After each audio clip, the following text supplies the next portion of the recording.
नमस्कार मंडळी, चला तर मग आज बनवूया कलाकंद। त्यासाठी लागणारं साहित्य आपण बघूया। लहान वाटीभर साखर, 100 ग्रॅम पनीर, अर्धी वाटी दूध पावडर, 50 ग्रॅम मावा, थोडेसे बदामाचे तुकडे आणि वेलची पावडर।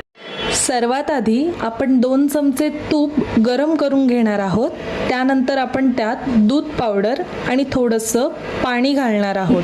ह्यात अजिबात गुठळ्या राहता कामा नये। आपण हे छान मिक्स करून घेणार आहोत आणि मग एक एक करून सर्व जिन्नस ह्यात ॲड करूया। आधी किसलेलं पनीर, मग मावा, त्यानंतर साखर आणि वेलची पावडर घालून छान आटेपर्यंत मिक्स करून घ्यायचं। त्यानंतर एका डब्याला छान तूप लावून आपण हे कलाकंद कोमट झाल्यावर त्यात छान सेट करायचंय। वरून बदामाचे तुकडे घालून अर्धा तास फ्रीज मध्ये ठेवायचंय। आहे की नाही सोपी रेसिपी? मस्त खा आणि आनंदी रहा।